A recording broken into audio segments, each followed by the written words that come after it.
안녕하십니까? 하나온 문학관 TV를 진행하는 손흥섭 시인입니다. 시청자와 문인 여러분, 오늘도 함께해 주셔서 감사합니다. 여러분, 제가 제공하는 방송을 보시고 조금이라도 도움이 되셨으면 좋겠습니다. 도움이 되셨다면 주변의 지인에게도 추천해 주시기 바랍니다. 하나온 시인을 널리 알리는 것은 진행자의 사명이며 큰 보람입니다. 오늘 소개할 자서전은 나의 슬픈 발생기 챕터 119 해생을 소개하도록 하겠습니다. 해생은 1962년 7월 30일 사판으로 발행된 나의 슬픈 발생기 287페이지에 수록된 글을 근거로 방송하게 됨을 알려드립니다. 챕터 119 회생. 에마디 소리나 고함을 치지 않으면 정말로 유치장지기도 오지 않을 것이다. 이렇게 하지 않으면 아주 나 개인의 존재마저 죽음과 똑같이 매장되어 버릴 것이 아닌가 생각할 때 나는 점점 미치광처럼 떠든다. 이렇게 하는 것이 무엇인가 나의 머리와 생각을 새롭게 돌아서게 한다. 미우나 고우나 지금의 나의 처지에서 유치장직과의 교섭마저 끊어진다면 적적하기 짝이 없는 일이다. 그렇다면 한결같이 떠들기를 생활화하는 것이 좋은 일이라 생각한 나머지 수무족답에 집이 떠나가라 소리치며 노래를 부르는 것이다. 줄창 떠드니 유치장직도 만성이 되어 나만 보면 웃기만 한다. 나는 그 유치장직의 미소가 나에게는 전 인류를 대표한 최후의 한 사람의 웃음으로만 보여진다. 벌써 갇힌 것도 열흘이나 된 것 같다. 그동안 날이 가는 것을 헤어보려고 날마다 자고 나면 벽에다 작대기 하나를 그어서 정자를 그려놓는다. 바로 오늘이 그 정자가 2개가 된 날이다. 열흘 동안 다이아손을 하루 1개씩 먹었다. 신기하게도 그렇게도 고름으로 썩어나가는 팔다리가 점점 고름이 가시고 딱지가 붙고 악성한 궤양은 거의 사라지려고 한다. 나 결절마저 멍든 것처럼 검푸르게 흡수되어 간다. 정말로 신기한 약이다. 이 세상에 이런 약이 또 어디 있나. 희생의 기쁨에 유치장 속이라도 나는 기쁘다. 궤양이 치유되고 악성의 궤양이 되는 콩알 같은 결절마저 터지지 않고 검푸르게 흡수되어 신기한 모습을 누구보다도 먼저 알에게 전하고 싶고 보여주고 싶다. 그리고 알에게 알씨, 당신의 지성을 다한 사랑으로 내 몸은 이렇게 나아졌습니다. 고맙소 하고 알과 단둘이서 실컷 울어보고 싶은 충동이 마음을 훌쩍거린다. 나의 몸에 점점 기적이, 아니 요술이 생긴다. 비강 폐색에 콧구멍이 콱 막힌 코가 호흡을 자유로이 할 수 있게끔 뚫어진다. 정말로 가뿐하고 날아가고 싶은 가벼운 몸이 되었다. 콧구멍이 뚫어지니 숨이 자유롭게 호흡되고 발성의 조절도 성대의 균형도 자유스럽다. 마음껏 옛날의 노래를 부른다. 도보안부 건물이 떠나가듯이 노래를 부른다. 홍안의 유치장직은 언제나 나의 노래에 귀를 기울이면서 듣고 있다. 그는 가끔 나의 청대로 물이니 담배니 하는 것을 마음이 내키는 대로 나에게 차입하는 친절을 베풀어준다. 그래서 그에게 아래 주소를 가르쳐주고 아래 소식을 알아줄 것을 부탁하고 살해할 것을 언약한다. 그는 들을 것 같이 응하다가 무엇을 어떻게 생각하였든지 안 되겠습니다. 그러다가는 모가지가 도망가는 것은 고사하고 나도 동무처럼 되어버립니다 하고 살살 꽁지를 뺀다. 아래 소식은 전혀 알 길이 없다. 그렇게 생각을 하니 마음은 점점 아파지고 아래 대하여 죽어서도 사죄를 못할 것 같은 마음에 눈물이 푹푹 쏟아지고 한없이 뉘우쳐진다. 어떤 날이다. 종일토록 비가 억수같이 퍼붓는다. 벽에다 기록하는 나의 역서는 7월 7일로 해일 수가 있었다. 비는 미친년의 곡소리같이 밤중까지 계속하여 퍼붓고 실컷 울기나 하였으면 하는 우울한 비감이 나를 못 견디게 한다. 이튿날 아침이다. 억수같이 퍼붓던 비도 언제 있었던가 하듯이 그치고 유치장 안에는 햇빛이 눈부시게 투사하여 방안은 유달리 환하다. 아침 9시나 되었을까? 그처럼 만나기 어렵던 조시훈 형사가 꿈같이 나타난다. 정말 오래간만이다. 누구라도 동무라고 부를 수 있는 세상에서 나도 조 형사에게 동무 참 오래간만이요. 옛날에 고인을 다시 만난 것 같이 반갑습니다. 그런데 나를 당신네 마음대로 총살시켜도 좋으나 나의 마지막 소원이니 알씨를 면회만 시켜주시오. 죽을 죄를 지었다 하더라도 죽어가는 사람의 마지막 소원을 풀어주시오 말한다. 형사는 예예 동무의 소원대로 해줄 테니 행장을 끓이고 나오시오 독촉한다. 그의 말이 너무나 수월하여 어쩐지 의혹이 생긴다 라고 챕터 119를 기록하고 있습니다. 시청하시면서 혹 이해가지 않는 문장이 있었나요? 아니면 어려운 단어가 있었나요? 조금 더 깊이 있게 살펴보도록 하겠습니다. 첫 번째 단원을 보도록 하겠습니다. 에마디 소리나 고함을 치지 않으면 정말로 유치장지기도 오지 않을 것이다. 이렇게 하지 않으면 아주 나 개인의 존재마저 죽음과 똑같이 매장되어 버릴 것이 아닌가 생각할 때 나는 점점 미치광처럼 떠든다. 이렇게 하는 것이 무엇인가 나의 머리와 생각을 새롭게 돌아서게 한다. 미우나 고우나 지금의 나의 처지에서 유치장직과의 교섭마저 끊어진다면 적적하기 짝이 없는 일이다. 그렇다면 한결같이 떠들기를 생활화하는 것이 좋은 일이라 생각한 나머지 수무족답에 집이 떠나가라 소리치며 노래를 부르는 것이다. 줄창 떠드니 유치장직도 만성이 되어 나만 보면 웃기만 한다. 나는 그 유치장직의 미소가 나에게는 전 인류를 대표한 최후의 한 사람의 웃음으로만 보여진다라고 챕터 119를 열고 있는데요.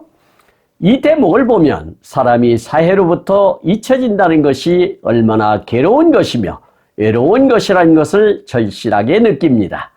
자신의 존재감을 찾기 위하여 미치광이 노릇을 해야 하는 하운으로서는 얼마나 슬프고 억울한 일일까요? 유치장지기의 태도도 일견 이해가 가는 부분이 있네요. 미치광이처럼 행동하는 사람과 맞서서 제재하고 싸우려 들면 본인 또한 얼마나 힘들까요? 득도의 경지에서 저러다 말겠지 하는 마음도 있었을 테고 일견 얼마나 억울했으면 저렇게까지 행동할까 하는 안타까움에 빙긋이 웃음으로 화답한 것이 아닐까 싶네요. 여기서 에마디라고 하는 것은 말이나 소리의 단 한마디를 뜻한다 할 수 있겠고요. 고함이라고 하는 것은 크게 애치는 소리를 뜻한다 하겠습니다. 미치광이라고 하는 것은 정신에 이상이 생긴 사람을 뜻하는 말이 되겠고요. 교섭이라고 하는 것은 어떤 일을 이루기 위하여 서로 의논하고 절충함을 뜻하는 말이 되겠습니다.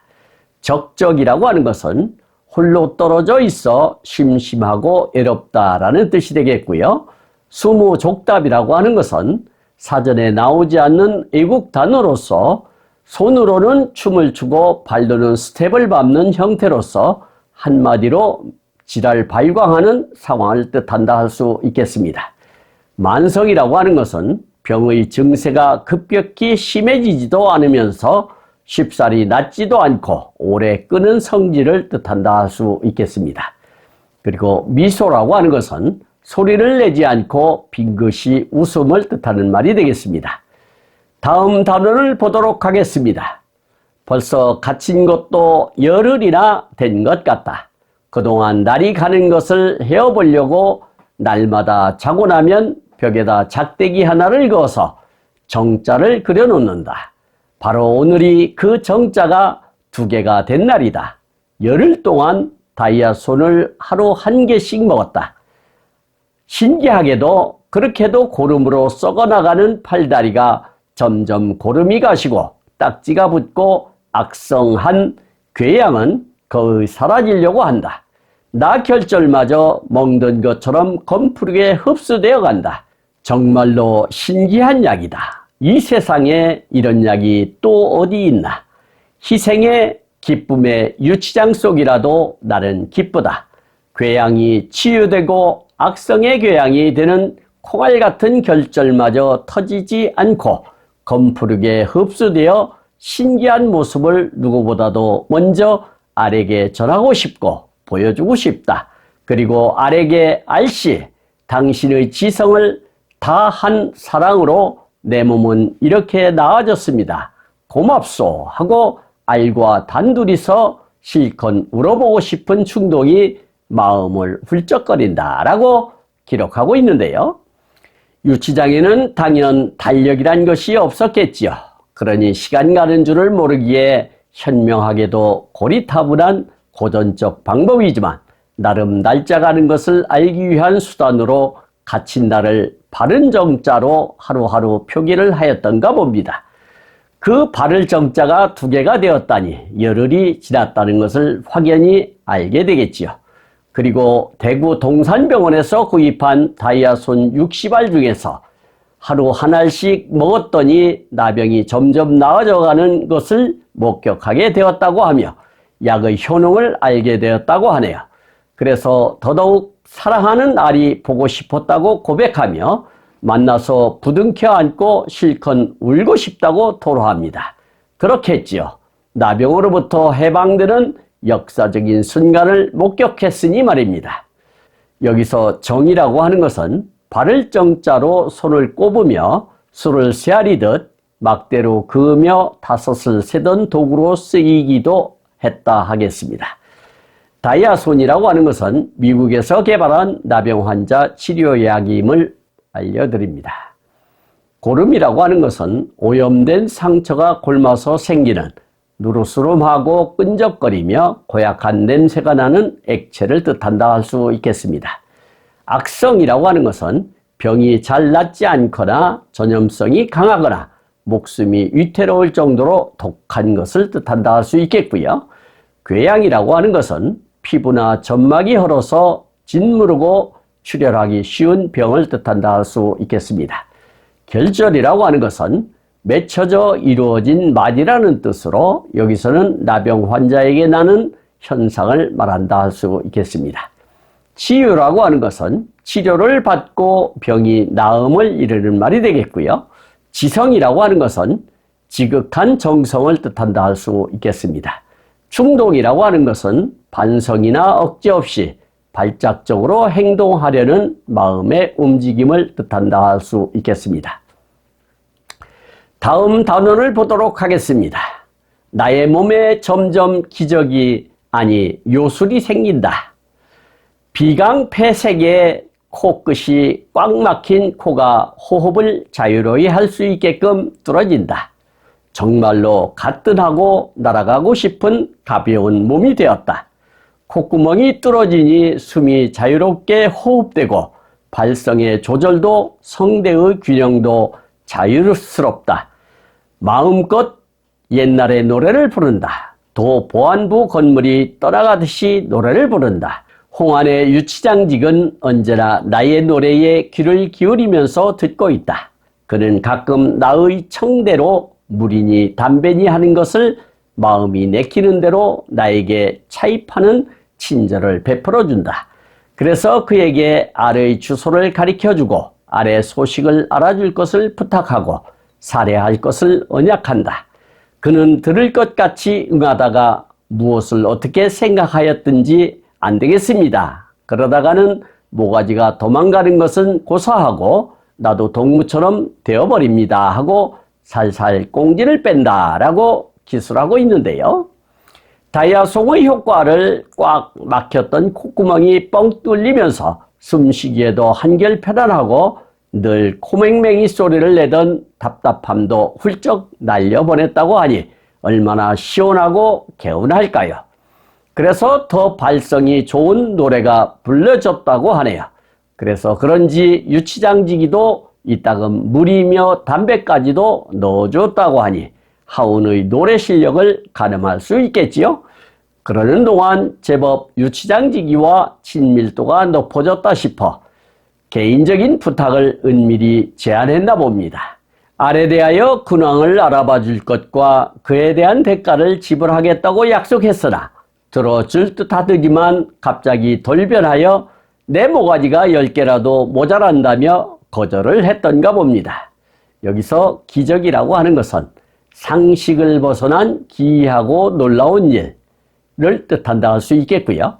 요술이라고 하는 것은 사람을 홀리어 어지럽게 하거나 초자연적인 힘으로 개이한 일을 나타내 보이는 술법을 뜻한다 할 수 있겠습니다.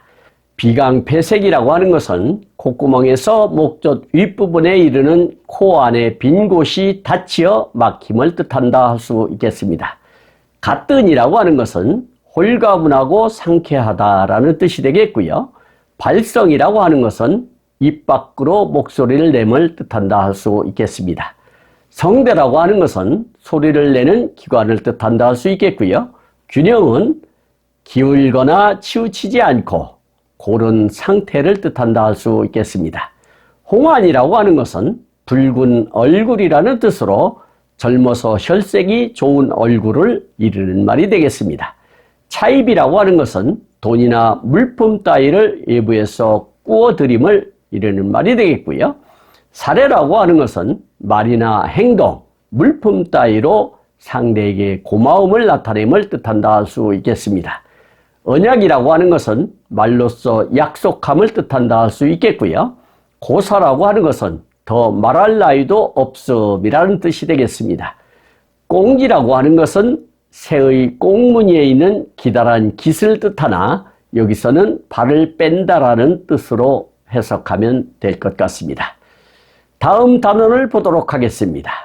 아래 소식은 전혀 알 길이 없다. 그렇게 생각을 하니 마음은 점점 아파지고 알에 대하여 죽어서도 사죄를 못할 것 같은 마음에 눈물이 푹푹 쏟아지고 한없이 뉘우쳐진다. 어떤 날이다. 종일토록 비가 억수같이 퍼붓는다. 벽에다 기록하는 나의 역서는 7월 7일로 해일 수가 있었다. 비는 미친년의 곡소리같이 밤중까지 계속하여 퍼붓고 실컷 울기나 하였으면 하는 우울한 비감이 나를 못 견디게 한다. 이튿날 아침이다. 억수같이 퍼붓던 비도 언제 있었던가 하듯이 그치고 유치장 안에는 햇빛이 눈부시게 투사하여 방 안은 유달리 환하다라고 서술하고 있는데요.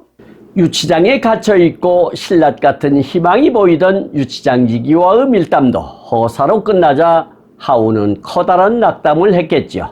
하운만의 방법으로 손꼽던 달력도 어느새 7월 7석이 된 것을 알게 되었는데 비가 미친년 곡소리같이 퍼부었다고 하니 대충 가늠이 가겠지요. 그 비로 인하여 하운은 더더욱 슬픔에 빠졌던가 봅니다. 다음 날 아침에는 언제 그랬냐는 듯이 또 햇님이 방긋 웃으며 천연덕스럽게 들어오는 아내의 밥상 마냥 밝았던가 봅니다. 날씨에 따라 기분이 왔다 갔다 하는 것이 변덕쟁이 인간이 아닐까 싶습니다. 여기서 사죄라고 하는 것은 지은 죄나 저지른 잘못에 대하여 용서를 빌다라는 뜻이 되겠고요. 푹푹이라고 하는 것은 작은 것이 깊이 자꾸 빠지거나 들어가는 모양을 나타내는 말이 되겠습니다. 억수같이라고 하는 것은 물을 퍼붓듯이 세차게 내리는 비같이라는 뜻이 되겠고요. 역서라고 하는 것은 달력을 뜻하는 말이 되겠습니다. 7월 7일이라고 하는 것은 당신은 음력을 쓰던 시절이라서 칠석을 뜻하는데 전설 속의 견우와 직녀가 오작교에서 만나는 날인 음력 7월 7일에 행해지는 세시 풍속이라 할 수 있겠습니다. 미친년이라고 하는 것은 말이나 행동이 실없거나 도리에 벗어나는 여자를 욕하여 이르는 말이라 할 수 있겠고요. 곡소리라고 하는 것은 크게 소리를 내면서 우는 소리를 뜻한다 할 수 있겠습니다. 비감이라고 하는 것은 처량하고 슬픈 느낌을 이르는 말이 되겠고요. 투사라고 하는 것은 빛이 물건을 꿰뚫고 들어감을 뜻한다 할 수 있겠습니다. 마지막 단원을 보도록 하겠습니다. 아침 9시나 되었을까? 그처럼 만나기 어렵던 조시온 형사가 꿈같이 나타난다. 정말 오래간만이다. 누구라도 동무라고 부를 수 있는 세상에서 나도 조 형사에게 동무 참 오래간만이요. 옛날에 고인을 다시 만난 것 같이 반갑습니다. 그런데 나를 당신네 마음대로 총살시켜도 좋으나 나의 마지막 소원이니 알씨를 면회만 시켜주시오. 죽을 죄를 지었다 하더라도 죽어가는 사람의 마지막 소원을 풀어주시오 말한다. 형사는 예예 동무의 소원대로 해줄 테니 행장을 꾸리고 나오시오. 독촉한다. 그의 말이 너무나 수월하여 어쩐지 의혹이 생긴다라고 챕터 119를 마감짓고 있습니다. 해가 맑게 개어 환하게 비치자 뜻하지 않게 영영 잊은 줄만 알았던 조시훈 형사가 찾아왔기에 하운도 동무라고 칭하며 죽은 사람의 소원도 들어준다는데 나는 총살을 시켜도 좋으니 산 사람 소원 한 번 들어달라며 알을 한 번만 볼 수 있게 해달라고 간청을 하니 조시훈 형사는 조롱 섞인 투로 예예하며 행장을 꾸리라고 했다고 하네요. 달라진 그의 태도에서 뭔가 이상하다는 느낌이 드는 것은 당연한 현상이라 할 수 있겠지요. 그 불길한 예감은 다음 챕터에서 확인해야 할 듯합니다. 여기서 고인이라고 하는 것은 죽은 사람을 높여 이르는 말이 되겠고요. 총살이라고 하는 것은 총으로 쏘아 죽이다라는 뜻이 되겠습니다. 소원이라고 하는 것은 바라고 원함을 뜻하는 말이 되겠고요. 면회라고 하는 것은 출입이 제한된 기관이나 장소에 있는 사람을 직접 얼굴에 대하여 만나봄을 뜻한다 할 수 있겠습니다. 행장이라고 하는 것은 길을 떠나거나 여행할 때에 사용하는 물건과 차림을 뜻한다 할 수 있겠고요. 독촉이라고 하는 것은 어떤 일을 빨리 서둘러 하도록 바짝 다그쳐 요구함을 뜻한다 할 수 있겠습니다. 수월이라고 하는 것은 까다롭거나 어렵지 않아 하기가 쉽다라는 뜻이 되겠고요. 의혹이라고 하는 것은 믿을 수가 없어 수상하게 여김을 뜻한다 할 수 있겠습니다. 지금까지 함께 하신 시청자와 문인 여러분 감사합니다. 제가 하나온 문학관 TV를 방송하는 이유는 고난과 역경을 딛고 문학의 꽃을 피우신 하나온 시인을 널리 알리기 위해서입니다. 여러분의 주변이나 하나온 시인에 관심 있으신 분께서는 인터넷 포털 다음의 카페에서 하나온 문학관을 검색하여 가입하시면 고 하나온 시인에 대한 다양한 자료를 접할 수 있으며 많은 시인과 문학활동을 함께 할 수 있습니다. 그리고 유튜브에서 하나온 문학관 TV를 검색하시면 하나온 시인의 진면목을 발견하실 수 있습니다. 다음 제312화는 하나온 시인의 자서전 나의 슬픈 반생기 챕터 120 반항을 소개하도록 하겠습니다. 그리고 광고 말씀드리겠습니다. 하나온 문학관에서는 화면의 사진과 같이 문인의 등용문인 제호 파랑새라는 문학지를 6월 20일경과 12월 20일경 두 차례 발간하고 있습니다.